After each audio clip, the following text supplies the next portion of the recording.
The first thing I noticed when I pulled into my driveway that Tuesday evening was the bright orange violation notice flapping against my front door like some kind of deranged bird trying to get inside.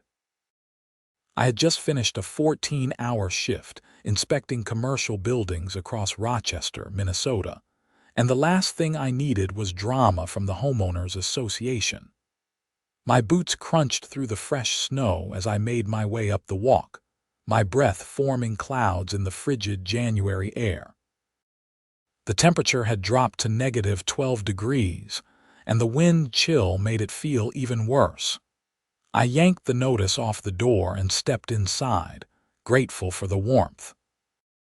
My golden retriever, Max, bounded over to greet me, and I gave him a quick scratch behind the ears while I read the document that was about to make my week considerably more interesting. Violation notice. Excessive and dangerous icicle formation on property at 2847 Maple Ridge Drive. Property owner Benjamin Quincy must remove all icicles within 48 hours or face a fine of $500 per day until compliance is achieved. This is in violation of Maple Ridge HOA Covenant Section 12.4, which states that all properties must maintain a safe and aesthetically pleasing appearance at all times. I read it twice, then a third time, just to make sure I was understanding this correctly. They were threatening to fine me $500 a day for icicles.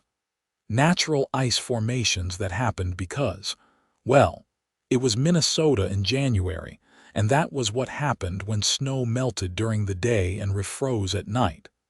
I walked back outside and looked up at my roof.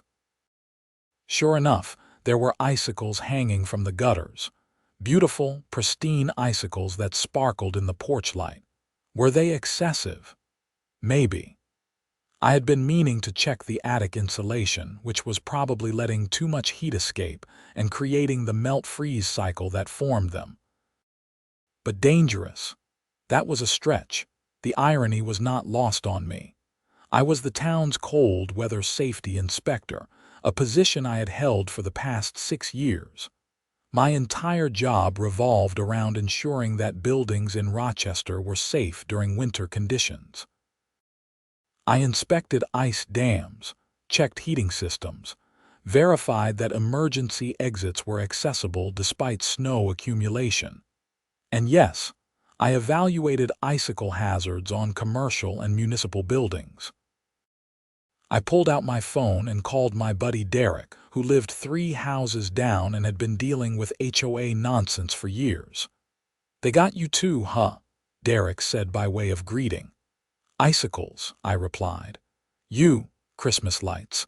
Apparently they should have been down by January 10th. It's January 12th. I'm looking at a $1,000 fine if I don't get them down in 24 hours. Who signed the notice? Take a wild guess. I looked at the signature line on my violation. Patricia Henderson. Bingo. She took over as HOA president last month, and she's been on a power trip ever since. Dude, she fined the Martins because their trash cans were visible from the street for more than 2 hours. The garbage truck was late that day. I rubbed my temples, feeling a headache forming. This is insane. Welcome to the new regime. Good luck, man. After hanging up, I did what any reasonable person would do. I sent a polite email to the HOA explaining that, while I appreciated their concern for safety, the icicles on my property were well within safe parameters and did not constitute a legitimate hazard. I even cited the relevant building codes and safety standards, which I happened to know by heart. The response came at 7 the next morning, copying the entire HOA board. "Mr. Quincy, your expertise is noted but irrelevant. The HOA covenants are clear, and all homeowners agreed to abide by them when purchasing property in Maple Ridge. The icicles are unsightly and present a potential liability. Removal is mandatory. The 48-hour deadline stands. Patricia Henderson, HOA President, Unsightly. She had called natural ice formations unsightly. I arrived at work that morning and found my boss, the city's chief building inspector Martin Torres, already at his desk despite the early hour. "Ben, good, you're here. I need you to do a safety inspection at the new community center. There have been complaints about ice buildup on the emergency exits." "On it," I said, hanging up my coat. "Hey, quick question. Has the HOA at Maple Ridge ever contacted the city about safety concerns?" Martin looked up from his computer. "Maple Ridge, not that I'm aware of. Why?" I showed him the violation notice. He read it, and his expression shifted from curiosity to disbelief to anger in about 30 seconds. "They're threatening to fine you $500 a day for this, starting tomorrow if I don't remove them." "Ben, you literally wrote the guidelines we use for evaluating icicle hazards in this city. You testified before the city council about winter safety protocols." He handed the notice back to me. "This is harassment." I tried explaining that. "She doesn't care." Martin leaned back in his chair, thinking. "Okay, here's what we're going to do. I'm going to schedule an official city safety inspection of your property. If I, as chief building inspector, determine that your property meets all safety codes and presents no hazard, that should override any HOA covenant. They can't force you to violate city ordinances or waste resources addressing non-existent safety issues. You think that will work? It should. The city code supersedes HOA rules when it comes to safety matters. Plus, I'm really interested in seeing what qualifies as a hazardous icicle situation according to Patricia Henderson." True to his word, Martin came by my house that afternoon with his official inspection clipboard and camera. He took measurements, examined the icicles from multiple angles, checked the structural integrity of my gutters, and even used a thermal imaging camera to assess the heat loss from my roof. "Your attic insulation could use an upgrade," he said, making notes. "But that's a recommendation, not a requirement. The icicles themselves are well within safe parameters. The largest is only about 18 inches long. They're not positioned over walkways or entry points, and your gutters are secure. I've seen commercial buildings downtown with ice formations 3 times this size that don't qualify as hazards."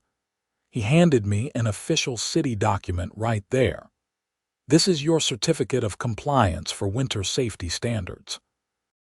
Post it on your door, send a copy to the HOA, and keep one for your records. If they continue to harass you, call me directly." I felt a weight lift off my shoulders. "Thanks, Martin. I owe you one." "You don't owe me anything. You're one of the best inspectors I've ever worked with, and I'm not about to let some overzealous HOA president push you around over nothing." I scanned the certificate and emailed it to Patricia Henderson within the hour, along with a brief explanation that the property had been inspected and certified by the city as meeting all safety requirements. Her response came 45 minutes later. "Mr. Quincy, the city inspection is appreciated but does not absolve you of your obligations to the HOA. Our covenants exist separately from city codes, and members are required to maintain aesthetic standards in addition to safety compliance. The icicles remain a violation. You now have 18 hours to achieve compliance. Patricia Henderson, HOA President." I stared at my computer screen in disbelief. She was actually doubling down. That evening, I decided to attend the HOA board meeting. I had avoided these gatherings for years, generally preferring to keep my head down and live my life, but this situation clearly required a more direct approach. The meeting was held in the community clubhouse, a modest building at the entrance to our neighborhood. About 20 homeowners were scattered around the room when I arrived, and the tension was palpable. I spotted Derek sitting near the back and joined him. "Brave man," he whispered. "Patricia's been in rare form tonight." Patricia Henderson sat at the front table with 4 other board members. She was exactly what you would picture when someone said, HOA president on a power trip. Mid-50s, perfectly styled blonde hair, designer clothes despite this being a casual neighborhood meeting, and an expression that suggested she smelled something unpleasant at all times. "Now then," Patricia said, gaveling the meeting back to order with unnecessary force. "We move to new business. Several violation notices have been issued this week, and I want to remind everyone that the deadlines are firm. The board will not be granting extensions or exceptions." A man in the front row raised his hand. "Patricia, I received a notice about my mailbox being the wrong shade of black. I had it painted last summer using the color specified in the covenants." "The covenants were updated in December," Patricia replied without sympathy. "All mailboxes must now be matte black, not semi-gloss. You used semi-gloss." "But I just painted it 6 months ago. No one told us about this change." "The updated covenants were posted on the HOA website. Ignorance is not an excuse. You have 2 weeks to repaint or face fines." The meeting continued in this vein for another 20 minutes. A woman was cited for having a wreath on her door past January 1st. Another homeowner was threatened with fines because her son's bicycle was visible in their driveway. Each complaint was pettier than the last, and Patricia dismissed every objection with the same response that the covenants were the covenants. Finally, I raised my hand. "Yes, Benjamin, I assume you're here about your violation notice." I stood up, keeping my voice calm and professional. "I am. I wanted to inform the board that my property underwent an official city safety inspection yesterday, conducted by Chief Building Inspector Martin Torres. The property was certified as meeting all winter safety codes and presents no hazard. I've provided documentation of this to you via email." I received your email. As I explained, city codes and HOA covenants are separate matters. But the violation notice specifically mentions safety as the reason for requiring removal of the icicles. If the city has determined there's no safety issue, on what grounds is the HOA claiming there is one? Patricia's expression hardened. "The covenants require properties to maintain safe and aesthetically pleasing appearances. Even if the icicles aren't technically dangerous, they are unsightly and therefore in violation. So this is actually about aesthetics, not safety. It's about both. The board has determined that excessive icicle formation suggests poor property maintenance and creates a negative impression of our neighborhood." I felt my patience wearing thin. I'm the town's cold weather safety inspector. I literally determine what constitutes a hazard and what doesn't. This is my job. The icicles on my property are completely normal for a Minnesota winter. Your professional qualifications, while noted, don't exempt you from HOA rules. Every homeowner in Maple Ridge agreed to abide by our covenants when they purchased their property. That includes you. And do these covenants specify exactly what constitutes excessive icicles? What's the measurement? How many are too many? Patricia shuffled through her papers, clearly unprepared for the question. The board uses its discretion to determine violations on a case-by-case basis. So you're applying subjective standards to issue fines of $500 per day. The standards are clearly stated in Section 12.4, which I've read. It says properties must maintain a safe and aesthetically pleasing appearance. That's incredibly vague.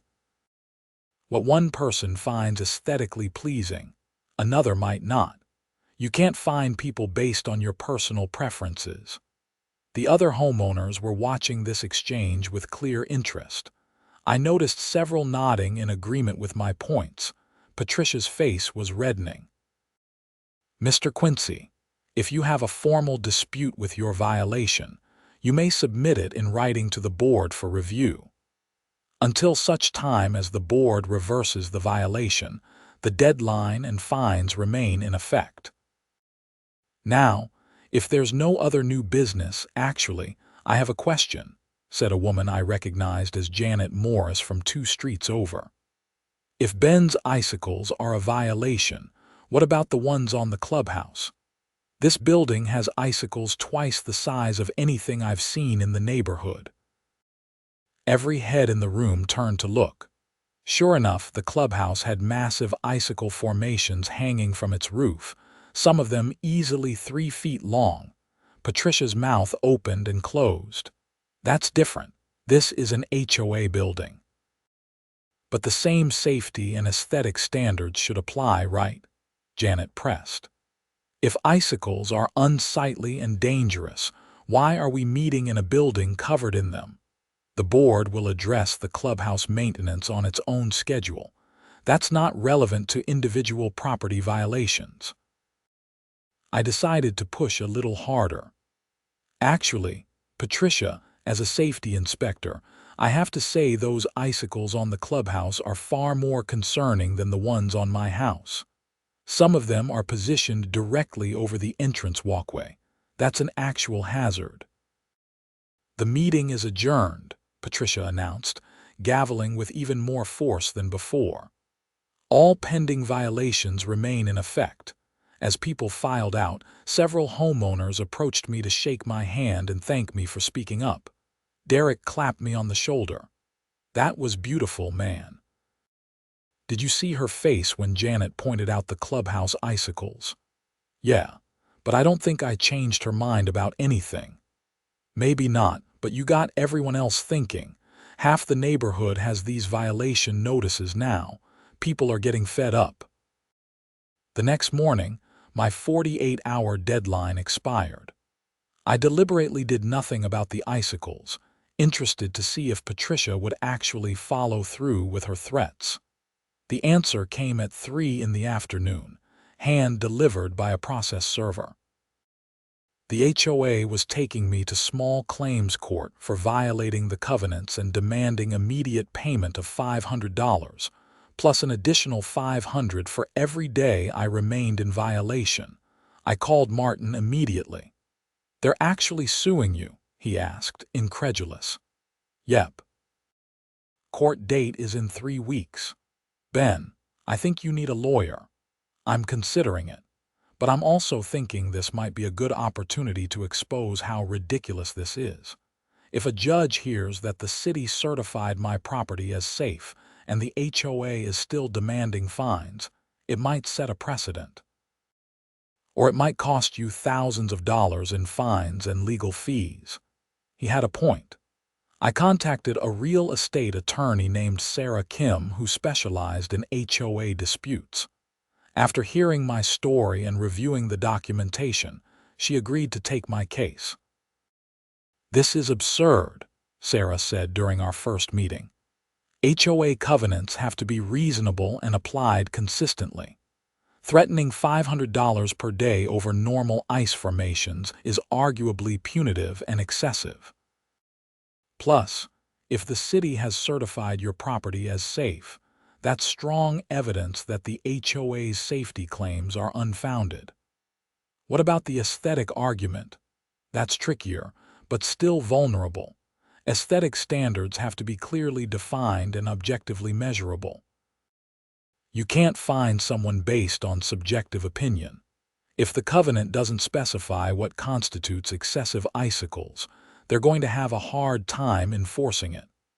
Over the next 2 weeks, I continued my regular job while preparing for court. I documented everything meticulously. I took daily photos of my icicles and compared them to other houses in the neighborhood, many of which had similar or even more dramatic formations. I drove around Rochester photographing icicles on commercial buildings, government offices, schools, and other residential areas. I also started paying closer attention to the HOA's own properties. The clubhouse icicles remained untouched despite multiple warm days that would have been perfect for safe removal. The HOA also maintained a small park in the neighborhood, and its structures had significant ice buildup as well. But the most interesting discovery came from Derek. He called me one evening, his voice excited. "Ben, you need to hear this. My wife was talking to Sandra Chen, who's friends with Maria Lopez, who works in the city clerk's office. Okay. Apparently, Patricia Henderson submitted a complaint to the city about your property. She wanted them to condemn it as a safety hazard." "She what?" "Yeah. She filed a formal complaint claiming your icicles were dangerous and the city needed to take action." "This was before Martin did your inspection." "What happened?" "Martin personally responded to the complaint. He told her that his department would conduct an inspection and that filing false safety reports was a serious matter. That's apparently why he came out to your place so quickly. He wanted to get ahead of whatever she was doing." This was news to me. Martin hadn't mentioned that a complaint had triggered the inspection, just that he wanted to help. "Is there any way to get documentation of that complaint?" I asked. "Maria said it should be part of the public record." "You might need to file a request, though."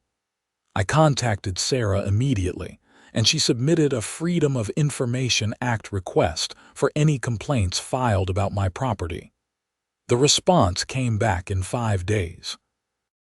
Sure enough, Patricia had filed a detailed complaint claiming that my icicles posed an immediate danger to public safety and demanding city intervention. "This is gold," Sarah said when I showed her. "She filed a false report with the city, then continued to harass you even after the city determined there was no hazard. That shows bad faith and possible malicious intent." The court date finally arrived on a bitterly cold February morning. The temperature had dropped to -20 overnight, and the entire city was encased in ice. I met Sarah at the courthouse, and we reviewed our strategy one final time. "Let me do most of the talking," she advised. "But be ready to answer questions about your professional qualifications and the safety standards." Patricia arrived with her own attorney, a stern-looking man in an expensive suit who seemed annoyed to be there. The HOA treasurer and secretary accompanied them, both looking uncomfortable. The hearing was held in a small courtroom before Judge Robert Mitchell, a no-nonsense man in his 60s with a reputation for cutting through legal nonsense. "This is case 2025 CV 847, Maple Ridge Homeowners Association versus Benjamin Quincy," the clerk announced. "The plaintiff is seeking damages of $1,000 for covenant violations and ongoing daily fines until compliance is achieved." Patricia's attorney stood. "Your Honor, this is a straightforward case. Mr. Quincy signed a covenant agreement when he purchased his property, agreeing to maintain aesthetic and safety standards. He has violated those covenants by allowing excessive and dangerous icicle formations to remain on his property despite being notified of the violation and given adequate time to correct it." Judge Mitchell looked at the paperwork. "Dangerous icicles, in Minnesota, in January." "Yes, Your Honor. The HOA has a responsibility to maintain property values and ensure neighborhood safety." "And has anyone been injured by these icicles?" "Well, no, but the potential for injury exists." "I see. Mr. Quincy, or rather your attorney, what's your response?" Sarah stood. "Your Honor, this case represents a clear abuse of HOA authority. Mr. Quincy's property was inspected and certified by the city as meeting all safety codes. He is, in fact, the town's cold weather safety inspector and literally determines what constitutes a hazard in situations exactly like this. The HOA is demanding he remove normal ice formations that pose no danger and threatening excessive fines based on subjective aesthetic preferences. The city inspection is irrelevant, Your Honor, Patricia's attorney interjected. HOA covenants operate independently of city codes. They're not irrelevant when the HOA claims safety as a justification, Sarah countered. The violation notice specifically states the icicles are dangerous. The city has determined they are not. The HOA can't have it both ways. Judge Mitchell held up a hand. Let's start with some basic questions. Mr. Quincy, you're the town's cold weather safety inspector, I stood. Yes, Your Honor. I've held that position for 6 years. And what does that job entail? I inspect buildings throughout Rochester for winter safety compliance. That includes evaluating ice dams, icicle hazards, snow load on roofs, heating system functionality, and emergency access during winter conditions. I determine what constitutes a hazard and what doesn't based on established safety codes and engineering standards. And in your professional opinion, are the icicles on your property hazardous? No, Your Honor. They're well within normal parameters for our climate. The largest is approximately 18 inches. They're not positioned over entry points or walkways, and the gutters are structurally sound. I've inspected commercial buildings with much larger ice formations that don't qualify as hazards. Miss Henderson, the judge said, turning to Patricia. On what basis did you determine these icicles were dangerous? Patricia stood, smoothing her skirt. Your Honor, I've lived in this neighborhood for 15 years. I know what normal winter conditions look like. Mr. Quincy's icicles were excessive and concerning. But you have no training in building safety or structural assessment. I don't need training to see a dangerous situation. Actually, determining what constitutes a structural or environmental hazard typically does require training, Judge Mitchell said dryly. That's why we have building inspectors and safety regulations, and professionals like Mr. Quincy. Sarah spoke up. Your Honor, if I may. We have evidence that Miss Henderson filed a false complaint with the city, claiming Mr. Quincy's property was in immediate danger and demanding city intervention. When the chief building inspector personally responded and certified the property as safe, she continued to pursue fines and threatened legal action. This suggests the safety concern was never genuine. Patricia's attorney looked surprised. Your Honor, I wasn't aware of any city complaint. Because your client didn't tell you, Sarah said, handing him a copy of the complaint and Martin's response. We obtained these through a FOIA request. Miss Henderson knew the city had determined there was no hazard, but continued to claim there was. Judge Mitchell examined the documents, his expression darkening. Miss Henderson, you filed a complaint with the city claiming this property was dangerous. The city's chief inspector personally certified it as safe, and you still pursued this lawsuit. The HOA has standards beyond basic safety, Your Honor. Then, why did your violation notice emphasize danger? Why not simply state that you found the icicles aesthetically displeasing? Patricia's composure was cracking. The covenants give the board discretion to determine violations. Discretion within reason, the judge replied. Let's look at these covenants. Section 12.4 requires properties to maintain a safe and aesthetically pleasing appearance. That's extremely vague. Mr. Quincy, what icicles have you seen on other properties in your neighborhood? Most homes have similar formations, Your Honor. It's been a cold winter with fluctuating temperatures, which creates ideal conditions for icicle formation. I've documented at least 15 properties with comparable or larger icicles. Miss Henderson, have you issued violations to those properties? We address violations as they come to our attention. That's not an answer. Have you issued violations to other properties for Icicles? Patricia hesitated.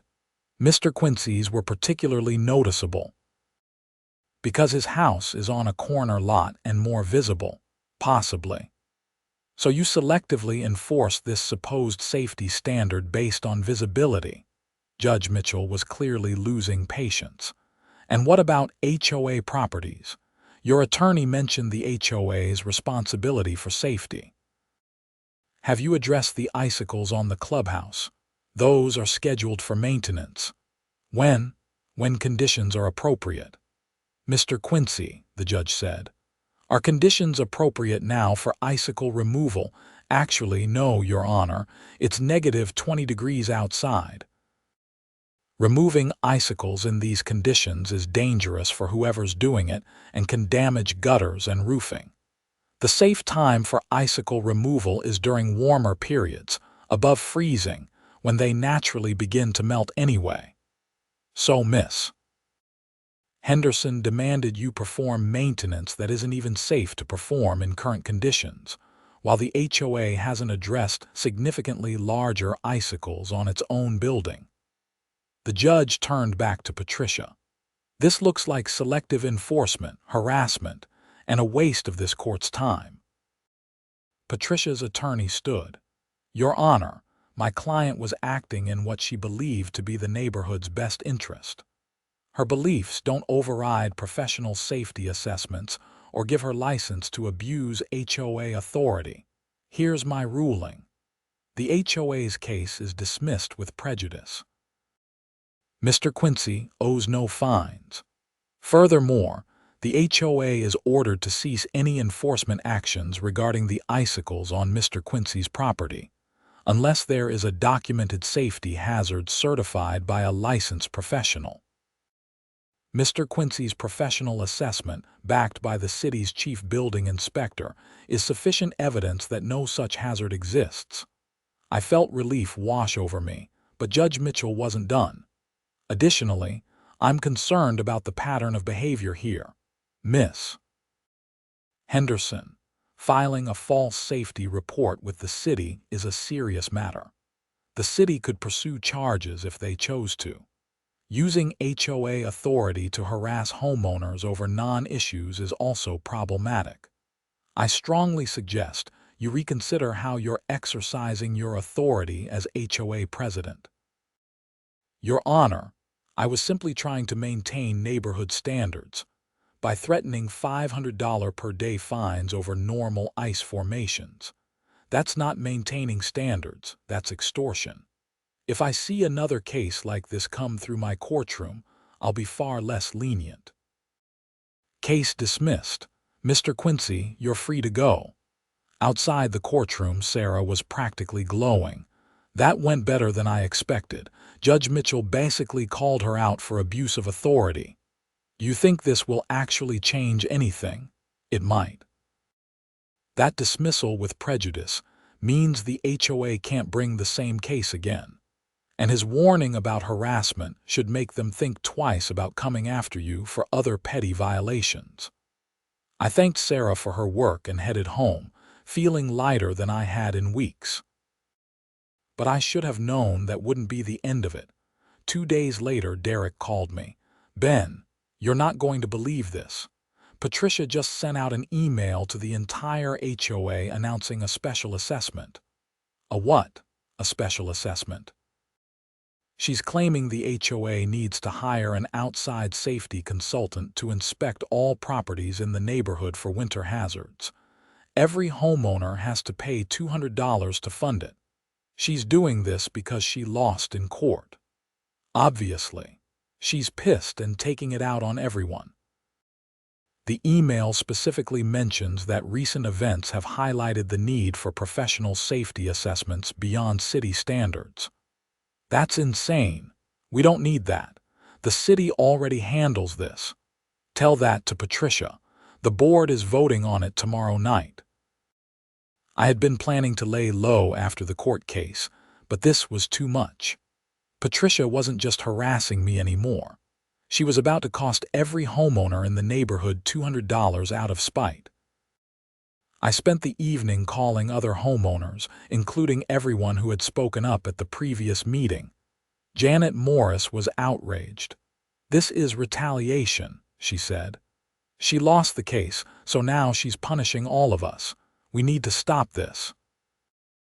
"The only way to stop it is to vote her out," I replied. "Or at least vote down the special assessment. Can we call for a vote of no confidence?" "I think so. Let me check the HOA bylaws." I dug out my copy of the neighborhood covenants and bylaws, documents I hadn't looked at in years. Buried in Section 8 was the procedure for removing board members.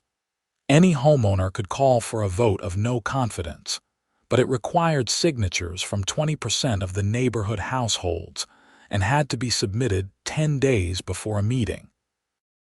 We had less than 24 hours until the board vote on the special assessment. But according to Section 7, any homeowner could request an emergency general meeting if they gathered signatures from 15% of households and demonstrated an urgent issue. "Derek, I need your help. We need to gather signatures tonight." We divided up the neighborhood, calling and visiting every homeowner we could reach. The response was overwhelming. People were tired of Patricia's power trips, her arbitrary fines, her petty violations. By 11 that night, we had signatures from 43 households, well over the required 15%. I submitted the emergency meeting request by email that night, copying the entire board and documenting the timestamps. The bylaws required the board to schedule the meeting within 5 days. Patricia's response came at midnight. "Request denied. The matter is not urgent." I forwarded her response to Sarah Kim, who replied within minutes despite the late hour. "She can't just deny it. The bylaws are clear.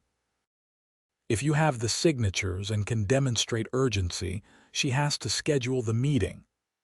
What constitutes urgency? A special assessment that affects all homeowners and could cause financial harm. That's definitely urgent.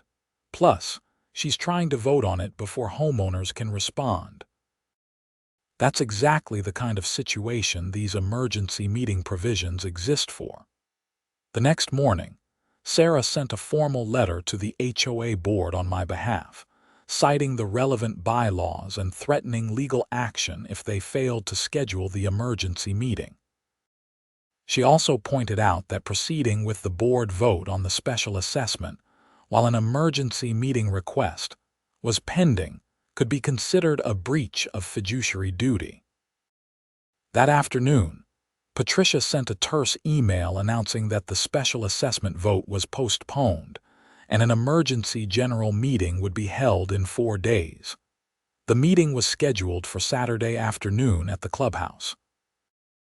When Derek and I arrived half an hour early, the parking lot was already filling up.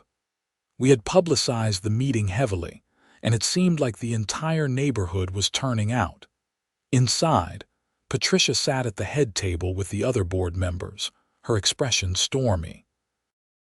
The room filled quickly, with people standing along the walls when the chairs ran out. I counted over 100 homeowners in a neighborhood of about 200 households. This was unprecedented. Patricia called the meeting to order at exactly 2 o'clock. This emergency meeting was called to address concerns about the proposed special assessment for safety inspections. Before we begin, I want to remind everyone that the board was acting in the neighborhood's best interest by charging us $200 because you lost a lawsuit. Someone called out, "The special assessment is necessary to ensure proper safety standards are maintained throughout the neighborhood." I raised my hand, and Patricia reluctantly acknowledged me. "Miss Henderson, why do we need to hire an outside safety consultant when the city already provides safety inspections, and we have a certified safety inspector living in the neighborhood? The city's standards may not align with HOA requirements." But the judge specifically ruled that my professional assessment, backed by the city, was sufficient. You're essentially asking everyone to pay for redundant inspections because you disagreed with that ruling. Janet stood up. I'd like to call for a vote of no confidence in Patricia Henderson as HOA president. The room erupted in discussion. Patricia's face went pale. That's not on the agenda, she protested. I'm making a motion, Janet said firmly. Do I have a second? Seconded, said at least 5 people simultaneously. One of the other board members, an older man named Tom Richardson, cleared his throat. Patricia, if there's a properly seconded motion, we have to allow it. This is improper procedure, Patricia insisted. Actually, it's right here in the bylaws, I said, holding up my copy. Section 8.3. Any homeowner can move for a vote of no confidence during a general meeting. The motion must be seconded and requires a majority vote of attending homeowners to pass. Patricia's attorney had apparently not shown up for this meeting, and she was floundering. We need to discuss the special assessment first. I moved to table the special assessment discussion until after the vote of confidence, Derek said, seconded. Tom Richardson, who was apparently the vice president, took over. All in favor of tabling the special assessment discussion. A sea of hands went up. Motion passes. Now, regarding the vote of no confidence. Janet, do you want to explain your reasoning? Janet stood again. Patricia has been abusing her authority as president.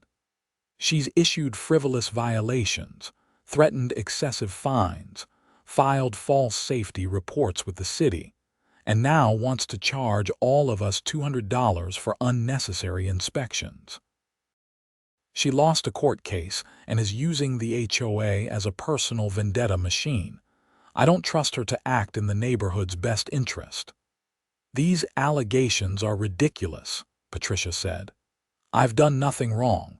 I've been enforcing the covenants that everyone agreed to. You threatened to fine Ben $500 per day for normal icicles after the city certified his property as safe, someone pointed out. A judge called it harassment. The judge was wrong. That might have been the worst thing she could have said. The room filled with angry muttering.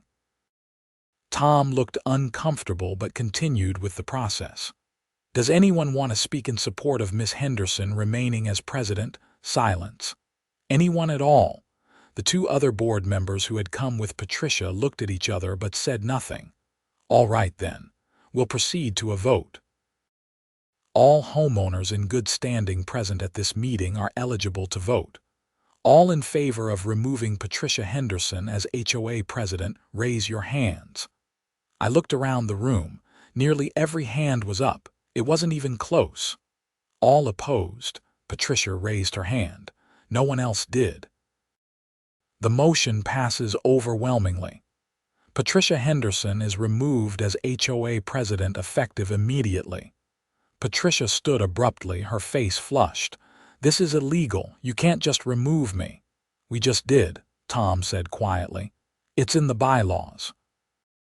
I'm sorry, Patricia, but you brought this on yourself. I'll sue all of you. For following the procedures outlined in the governing documents we all agreed to, I said. Good luck with that. Patricia grabbed her papers and stormed out, slamming the door behind her. The room was silent for a moment, then someone started clapping. It spread through the room until everyone was applauding. Tom looked overwhelmed. Okay, well, I guess I'm acting president now. First order of business, that special assessment. I move to reject it entirely. Seconded. It passed unanimously. The meeting continued for another hour as we discussed other issues Patricia had created. It turned out she had issued over 30 violation notices in her 6 weeks as president, most of them for minor or questionable infractions. The board agreed to review all pending violations and dismiss any that were unreasonable or inconsistently enforced. As people were leaving, numerous homeowners approached me to shake my hand and thank me for standing up to Patricia. You saved us all a lot of money and hassle. one man said. I was about to sell my house just to get away from the HOA drama. Derek clapped me on the shoulder. You did good, man. The neighborhood owes you. I drove home feeling satisfied but exhausted. The icicles on my roof had actually started to melt in the afternoon sun, dripping peacefully into the gutters. Soon, they would be gone naturally, without fines, lawsuits, or drama. But the story wasn't quite over. On Monday morning, I got a call from Martin at work. Ben, you need to come down to City Hall. We have a situation. What kind of situation? Patricia Henderson showed up this morning demanding to file charges against you for fraud. For what? She's claiming you misrepresented yourself as a safety inspector and that your certification isn't legitimate. She wants your license revoked and is threatening to sue the city for negligence. I arrived at City Hall to find Patricia in the building department's lobby, arguing loudly with the receptionist. I demand to speak to whoever is in charge. This man has been fraudulently presenting himself as an inspector, and the city has been complicit in his deception. Martin emerged from his office. Miss Henderson, I'm the chief building inspector. You want to file a complaint about one of my inspectors? Yes. Benjamin Quincy is not qualified to assess safety issues. He gave false testimony in court, and I want him investigated. Martin's expression was glacial. Miss Henderson, Ben Quincy has a degree in civil engineering from the University of Minnesota, is a certified building inspector with the state of Minnesota, holds specialized certification in winter weather safety assessment, and has 6 years of exemplary service with this department. His qualifications are a matter of public record. What's your background in engineering or building safety? I don't need engineering credentials to see when something is unsafe. Actually, to make official determinations about building safety, you do. That's literally why these credentials exist. Now, if you have a legitimate complaint about an inspector's conduct, I'll investigate it. But if you're here to waste my department's time because you're angry about losing an HOA dispute, you need to leave. He inspected his own property. That's a conflict of interest. I inspected his property, Martin said. Ben showed me the violation notice you issued. I conducted the inspection personally precisely to avoid any appearance of conflict. And I determined, using 25 years of experience and established safety codes, that his property presents no hazard. Do you want to question my qualifications as well? Patricia's confidence was wavering. I'm just trying to ensure public safety.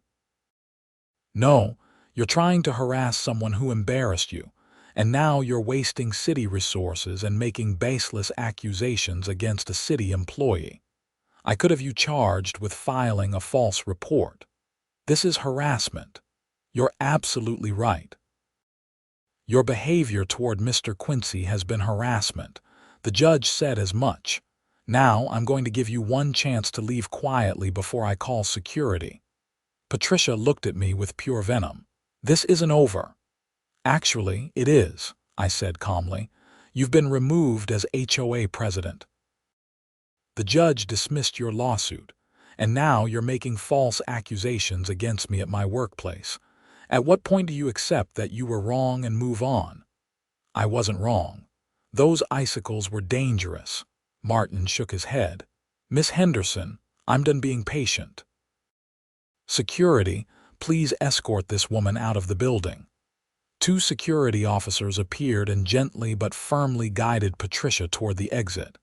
She protested all the way. Once she was gone, Martin turned to me. Are you okay? Yeah, thanks for backing me up. Ben, you're one of the best inspectors I have. I'm not about to let some angry HOA president damage your reputation, but I am concerned about her behavior. She's escalating. She's desperate. She lost her position and her credibility. I think she's trying to find any way to prove she was right. Keep documenting everything. If she continues to harass you, we might need to pursue a restraining order." I hoped it wouldn't come to that, but Martin's concern was warranted. Patricia had shown she wasn't willing to let this go. Over the next few days, things seemed to quiet down. The HOA, now led by Tom Richardson, sent out an email apologizing for the recent turmoil and promising to refocus on reasonable community management. All of Patricia's questionable violation notices were officially rescinded.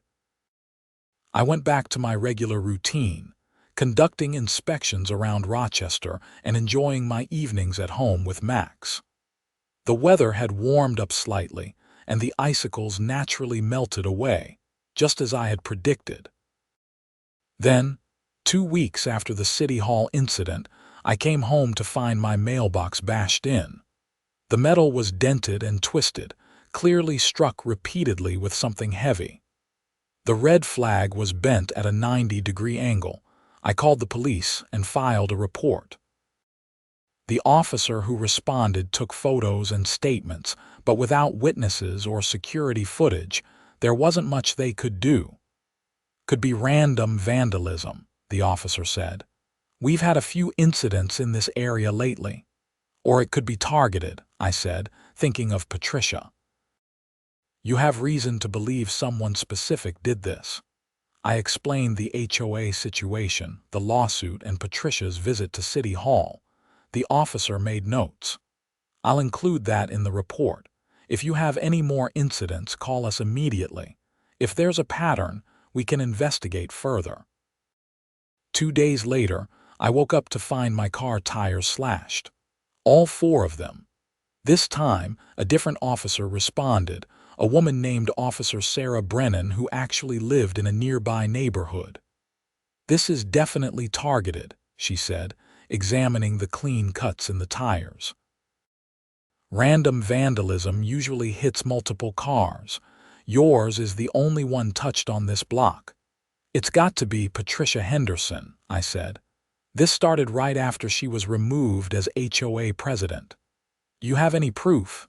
"No, but the timing is suspicious." "I'll pull the report from the mailbox incident. If we can establish a pattern, we might be able to do more." "Do you have any security cameras?" "No, but I'm installing some today." I called Derek, who had a comprehensive home security system, and he recommended a company. By that afternoon, I had cameras covering my driveway, front door, and both sides of my house. The cameras paid off 3 days later. At 2 in the morning, they caught a figure in dark clothing approaching my house with a can of spray paint. The motion sensors activated, flooding my yard with light, and the figure ran, but not before the cameras got a clear shot of her face. It was Patricia. I called Officer Brennan immediately, even at that hour. She came by in the morning to review the footage. "That's definitely her," she said. "And you can see the spray paint can. She was planning to vandalize your property." This, combined with the mailbox and tires, gives us enough for charges. "What kind of charges?" "Criminal mischief, possibly stalking given the pattern of behavior." "I'll need to take a copy of this footage and discuss it with the prosecutor." 2 days later, Patricia Henderson was arrested. According to Officer Brennan, they found evidence in her garage linking her to the mailbox and tire incidents, including the tool used to bash the mailbox and shoes with traces of rubber that matched my tires. The arrest made the local news. Former HOA president arrested for vandalism campaign against homeowner. Read the headline. The story detailed the HOA dispute, the lawsuit, and Patricia's escalating harassment. The HOA board released a statement condemning Patricia's actions and affirming that she no longer represented the Maple Ridge community in any capacity.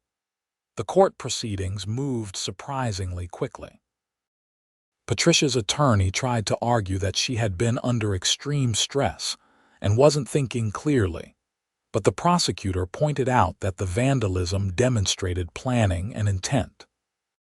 She had waited until late at night, worn dark clothing, and returned multiple times despite no indication her actions were achieving anything in the end. Patricia pleaded guilty to 3 counts of criminal mischief and 1 count of stalking.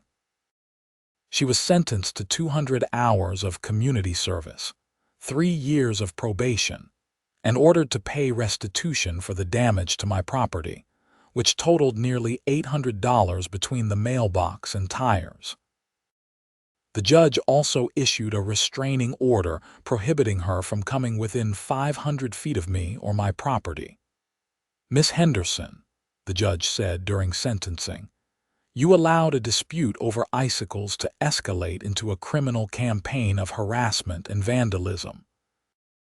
You abused your position in the HOA, wasted the court's time, and then resorted to illegal behavior when things didn't go your way.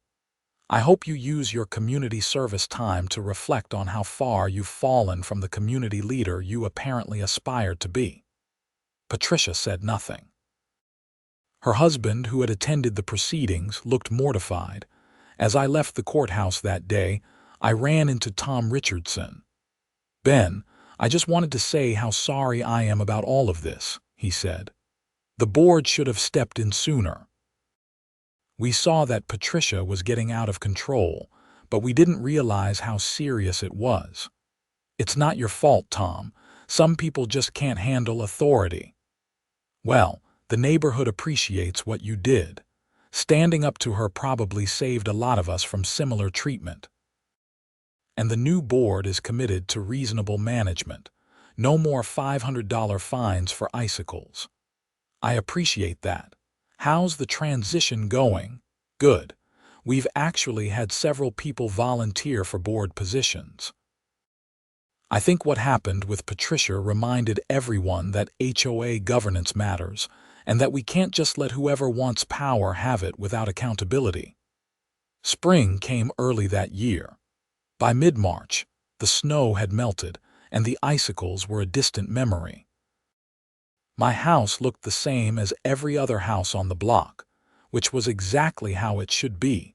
I continued my work as cold weather safety inspector, knowing that the next winter would bring new challenges and new ice formations.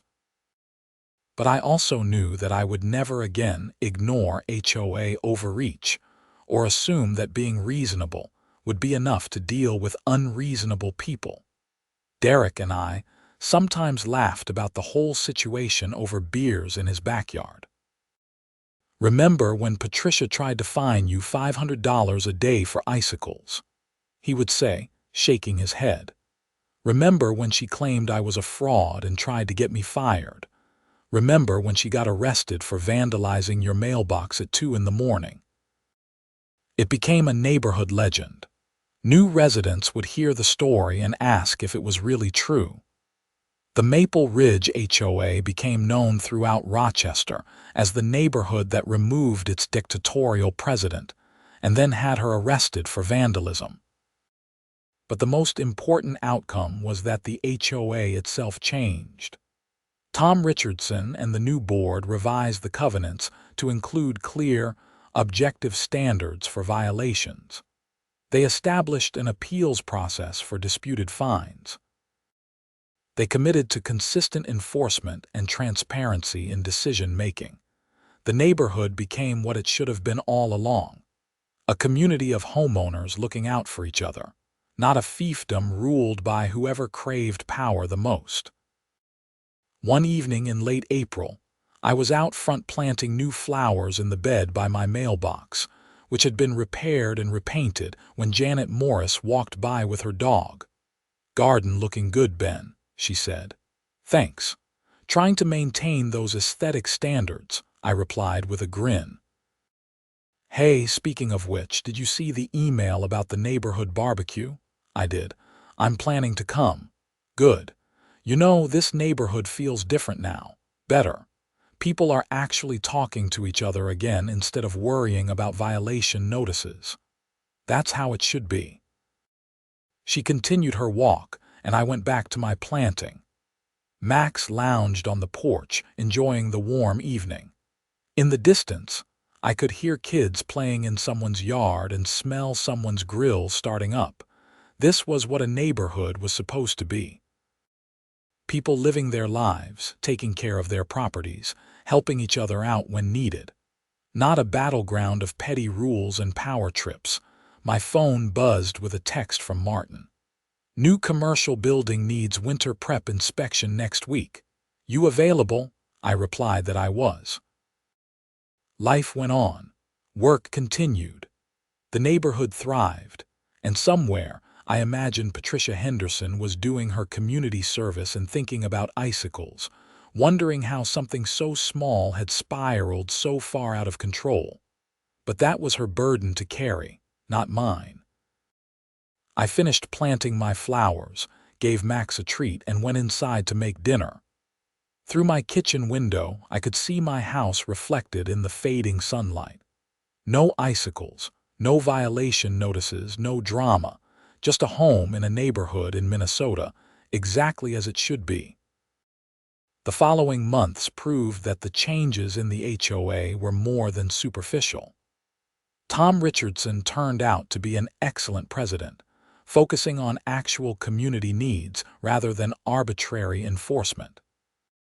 The board organized legitimate neighborhood improvements, repaving streets with genuine potholes, upgrading the playground equipment in the park, and establishing a reasonable snow removal schedule for common areas. In June, I received a formal apology letter from the HOA board, acknowledging that the previous administration had overstepped its authority and treated me unfairly. It wasn't necessary, but it was appreciated. The letter concluded by asking if I would be willing to serve on a newly formed safety advisory committee, providing guidance on legitimate safety issues in the neighborhood. I agreed, seeing it as an opportunity to ensure that safety concerns were handled appropriately in the future by someone who actually understood them. The first meeting of the Safety Advisory Committee was surprisingly productive. We identified genuine issues like overgrown trees near power lines, uneven sidewalks that posed tripping hazards, and inadequate lighting in certain areas. These were real problems with real solutions, not manufactured violations designed to flex authority. I also used the opportunity to educate board members and other homeowners about winter safety. I explained when icicles actually became hazardous, what to look for in terms of ice dam damage, and how to properly maintain homes in Minnesota's harsh climate. Several homeowners thanked me afterward, saying they had learned things that would help them protect their properties. One person who attended the meeting was Patricia's former neighbor, who shared that Patricia and her husband had put their house on the market. "They're moving to Arizona," she said. "I guess she decided Minnesota winters weren't for her anymore." I felt no satisfaction hearing that. What had happened with Patricia was unfortunate all around. She had let power corrupt her judgment, and it had cost her credibility, money, and ultimately her place in the community.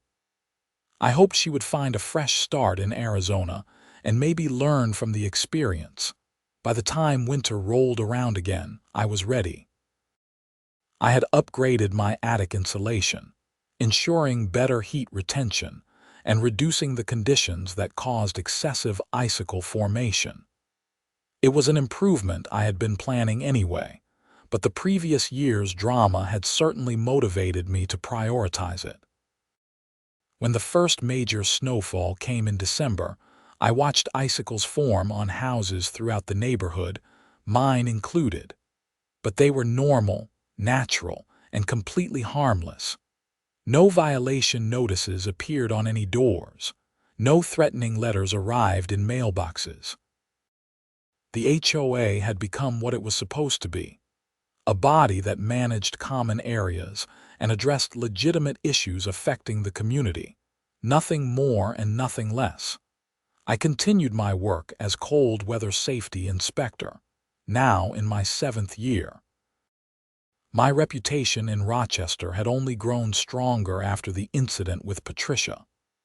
Building owners and managers knew that when I said something was safe, it was safe, and when I identified a hazard, it needed to be addressed. The fact that I had stood up to fraudulent safety claims, even when it affected me personally, demonstrated my integrity.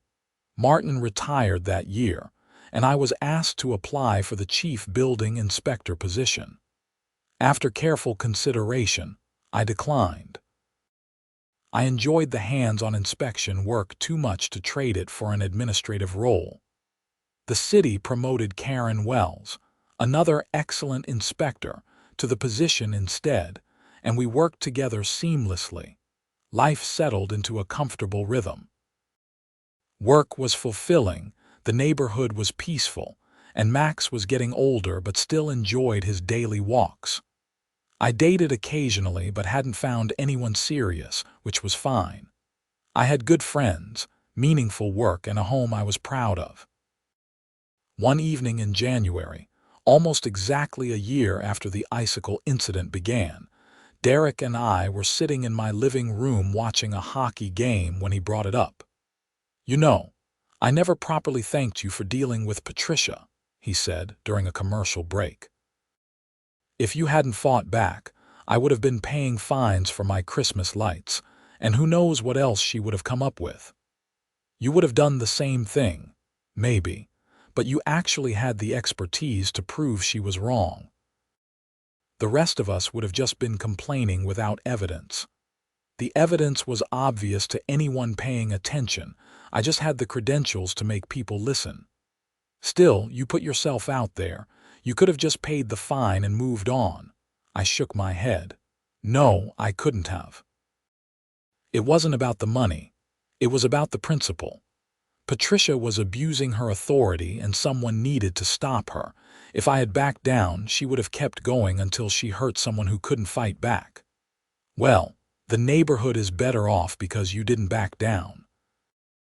We went back to watching the game and the conversation drifted to other topics. But Derek's words stuck with me.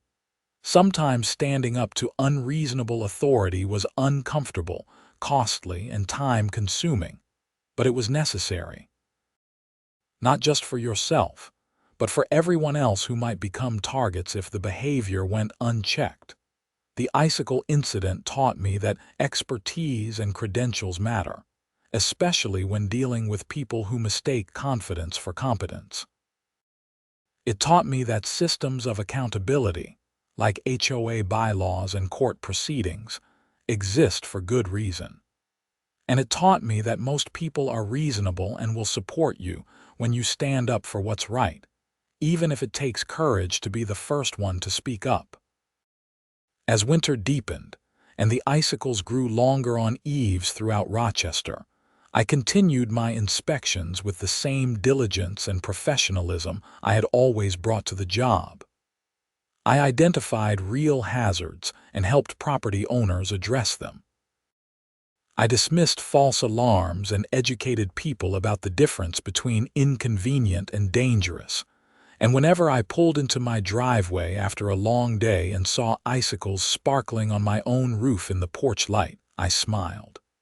They were beautiful, natural, and completely harmless. Just ice formations in Minnesota winter. Nothing more and nothing less. Exactly as they should be.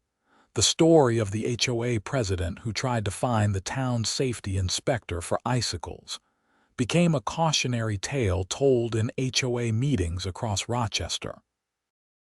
It was referenced in community governance workshops, and even made it into a local newspaper's year-end roundup of strange legal cases. But for me, it was just a chapter in life, albeit an interesting one. It reminded me why I loved my job, and why I had chosen to live in a community, rather than in isolation.